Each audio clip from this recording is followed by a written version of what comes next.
Hello everyone, हम आज पढ़ाते हैं 10th के चैप्टर नंबर 15 जिसका नाम प्रायिकता है। यह सिंपल चैप्टर है बाबू। क्या है, सबसे आसान है यह। अगर 10th क्लास का सबसे इजी चैप्टर का बात किया जाती है, यही 15 नंबर चैप्टर है, जिसे आपको 5 या 7 नंबर आसानी से प्राप्त किया जा सकता है। सबसे आसान चैप्टर। देखिए, इसके पढ़ने का तरीका होना चाहिए सबसे सिंपल। सबसे पहले इसमें 3 ही प्रकार के क्वेश्चन आते हैं। एक तो आता है डायरेक्ट निम्न में कौन प्रायिकता का मान हो सकता है। दूसरा जो हमारा क्वेश्चन आता है, पहला डायरेक्ट प्रायिकता के मान से पूछ देगा, प्रोबेबिलिटी से पूछ देगा। उसके बाद दूसरा जो क्वेश्चन पूछेगा डायरेक्ट मान पूछ देगा कि निम्न में कौन प्रायिकता हो सकती है, यही। उसके बाद हमको पूछे सिक्का वाला क्वेश्चन।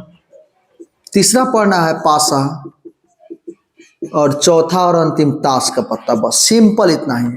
आपको 7 से लगभग 10 नंबर तक इसमें कंप्लीट आपको आ सकता है। तो सबसे पहले आज हम सीखते हैं प्रोबेबिलिटी में क्वेश्चन कैसे आता है।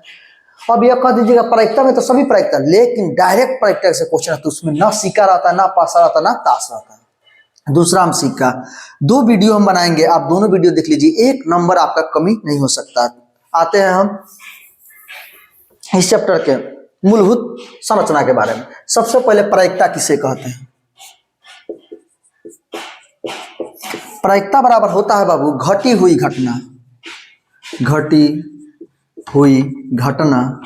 बटा कुल घटना। अब इसका मतलब समझिए, घटी हुई घटना का मतलब क्या। हमारे घर 20 आम रखे हुए हैं और 2 आम हम खा लें तो घटी हुई घटना कितना हुई है, 2 आम हम खा चुके हैं ना, घटना हुआ। तो 2 बट्टा कुल आम 20, तो कितना हुआ 1/10। यही सिंपल समझना।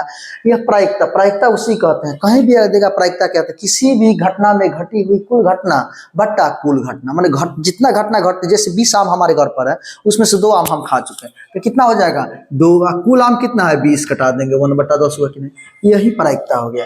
और सिंपल समझना है कि प्रायिकता का मान कहां से कहां तक होता है। प्रायिकता का मान, बस प्रायिकता का रेंज यही होता है। प्रायिकता का मान 0 के बराबर या बड़ा, 1 के बराबर या छोटा। कभी भी प्रायिकता का मान 0 और 1 के बीच होता है, ना 1 से ज्यादा होता है, ना 0 से कम होता है। जैसे यहाँ पर सिंपल 0 जैसे होगा अनिश्चित घटना की प्रायिकता हो जाएगा। क्या हो जाएगा, अनिश्चित घटना की प्रायिकता।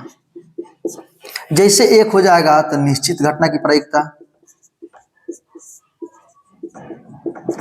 यही सिंपल याद रखना है बाबू कि कभी भी 2 ही घटना के बीच में किसी की प्रायिकता नहीं, या निश्चित या अनिश्चित, 2 ही चीज हो सकता है। एक सिंपल समझिए कि जैसे अनिश्चित पूछ देगा, आपको पूछ देता है 2 नंबर में अनिश्चित घटना किसे कहते हैं, तो अनिश्चित घटना क्या है, कोई भी दी हुई घटना में वो घटना मौजूद नहीं रहती, उसी को अनिश्चित घटना कहते हैं। जैसे आप देख लीजिए पासा है, पासा देख रहे हैं आप, इसमें देखिए 1 अंक है, 2 है, 3 है, 4 है, 5 है, 6 है। क्या इसमें 7 है? कोई पूछ देगा कि एक पासा में अंक 7 आने की प्रायिकता, तो संभव है ही नहीं। इस पासा में 7 है, तो उसी को क्या कहते हैं, अनिश्चित घटना कहते हैं। और उसकी प्रायिकता कितना होता है, 0। अर्थात पासा में टोटल संभावना 6 होता है, और उसमें घटना है ही नहीं, तो 0। तो 0 बटा संख्या कोई रहता है तो 0 होता है, वही 0 हो गया। यही सिंपल समझना। अनिश्चित घटना की प्रायिकता क्या होता है, हमेशा 1 होती है। यही सिंपल समझना, यही याद। इसी के बीच में हमारा प्रायिकता का मान हमेशा वैलिड करता रहता है, हमेशा रहता है। यही सिंपल याद है। प्रायिकता का मान अगर कभी भी जैसे ऑप्शन में दे देगा, कहेगा निम्न में से कौन प्रायिकता नहीं हो सकती है, तो 1 नंबर में ऑप्शन देगा 7/10, बी नंबर में 0.7, सी नंबर में -1, डी में 15%। सिंपल समझिए, पूछ देगा। ऐसे ही डायरेक्ट क्वेश्चन पूछ देता है कि इसमें निम्न में प्रायिकता का मान होगी या नहीं होगी। सिंपल देखिए 7/10, इसको दशमलव में करेंगे तो देखो 0 से बड़ा और 1 के अंदर है कि नहीं है, ये प्रायिकता हो सकती है। क्योंकि हम जानते हैं प्रायिकता का मान 0 के बराबर या उससे बड़ा, 1 के बराबर या उससे छोटा होता है। दूसरा ऑप्शन है बाबू 0.7, देखिए ये भी क्या है, सेम, दोनों बराबर ही हैं। जैसे -1 है, सिंपल समझ लेना, जैसे 0 से छोटा कोई भी संख्या माइनस लगा उसका प्रायिकता नहीं हो सकती है। माइनस लगा है बाबू, 0 से छोटा हुआ प्रायिकता नहीं हो सकती। जैसे 1 से ज्यादा होगा प्रायिकता नहीं हो सकती। 15% है, इसको तो ऐसे भी तो लिख सकते हैं। अब देखो इसको दशमलव में चेंज करेगा तो इतना हो गया बाबू, 15 का 15, नीचे 2 0 तो पीछे से 2 अंकन का बैठा देते हैं। अब यह हो गया अब यही सिंपल से प्रायिकता यही नहीं हो सकती, यही हमारा ऑप्शन कर देंगे, बस यही सिंपल याद रखना है। बस प्रायिकता हमारा यही, इससे 2 से 3 नंबर तक क्वेश्चन आता है। पहला पूछ देगा प्रायिकता किसे कहते हैं, तो किसी घटी हुई घटना बता कुल घटना का अनुपात को क्या कहते हैं, प्रायिकता कहते हैं। दूसरा, प्रायिकता का मान कहाँ से कहाँ तक होता है, तो प्रायिकता का मान 0 के बराबर या बड़ा, 1 के बराबर या छोटा। कभी भी प्रायिकता का मान 0 और 1 के बीच ही होता है, 0 भी हो सकता है 1 भी हो सकता है, उसके बीच हो सकता है, ना 0 से कम होता है ना 1 से अधिक होता है। सिंपल जैसे पूछेगा अनिश्चित घटना की प्रायिकता कितनी होती है, तो 0 होती है। निश्चित घटना की प्रायिकता 1 होती है। ऑप्शन में बता दिए हैं कि क्वेश्चन में दिया रहेगा निम्न में किसी घटना की प्रायिकता नहीं हो सकती है। बस यही देखना है। तो जैसे अगर 0 और 1 के बीच में आएगा तब क्या है, प्रायिकता है। दोनों 0 भी आ सकता है 1 भी आ सकता है। यहाँ देखिए 0 से अधिक है प्रायिकता हो सकती है, 1 से कम है प्रायिकता हो सकती है। ये भी 0 से अधिक 1 से कम है, भी प्रायिकता हो सकती है। यहाँ देखिए 15 पद, ये भी 0 से अधिक है 1 से कम है, तो ये भी प्रायिकता। जैसे माइनस आएगा 1 से ज्यादा का प्रायिकता, यही हमारा ऑप्शन में टिक कर देंगे। इतना आप समझ गए तो प्रायिकता लगभग समाप्त हो गया। अब हम आते हैं सिक्के पर। अब देखिए हम आते हैं सिक्के पर। पहला देखिए नॉर्मल क्वेश्चन कैसे रहता है, सिक्के का मतलब क्वेश्चन रहेगा एक सिक्के, बहुवचन तो है नहीं, तो एक सिक्का को उछालने पर केवल हेड आने की प्रायिकता बताएं।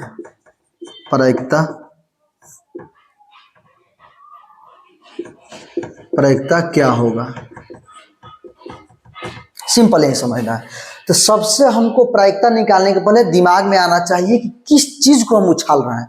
तो सिक्का को, तो सिक्का पर 2 ही चीज होता है, एक हेड टेल, बस सिंपल ये समझना। अब उसके बाद हमको प्रायिकता है, प्रायिकता का मतलब घटी हुई घटना बटा कुल घटना। अगर घटना घटी हुई कह रहा है केवल हेड, तो कितना केवल हेड आता है, और कुल संभव घटना पता हो जाएगा तो प्रायिकता निकलते हैं। वही बनाएंगे सबसे पहले, हल लिखेंगे एक सिक्के को उछालने पर कुल संभव घटना मैंने घटी हुई घटना, तो लिखेंगे एक सिक्का को उछालने पर कुल संभव घटना। देखिए जितना लिखा रहता है, एक सिक्का लिखा है तो एक सिक्का लिखेंगे, हेड और टेल, यही ना 2 आता है, उसके अलावा आता नहीं है। तो कुल संभव घटना 1 और 2, तो 2 हो गया। और क्वेश्चन में कुछ किसका रहा है, केवल हेड आने के लिए, तो इसमें हेड को एक गुना है, तो लिखेंगे एक सिक्का को उछालने पर केवल हेड आने की कुल संभव घटना बराबर। इसमें केवल एक ही हेड है, एक लिख देंगे। अब प्रायिकता हमको निकालना है, क्या चीज का बाबू, प्रायिकता ऑफ केवल हेड आने, यही ना प्रायिकता निकाला। अब देखो घटी हुई घटना, तो घटना घटी हुई है 1 और कुल संभव घटना 2, बस सिंपल यही समझना है कि यही जैसे घटी हुई घटना बटा कुल घटना हो गया, यही पर समाप्त है। फिर नेक्स्ट वीडियो में हम लेकर आएंगे कौन, 2 सिक्के को उछालने पर पास आओ ताश। बस 3 चीज समझ लीजिएगा, आपका प्रायिकता समाप्त हो गया। Thank you.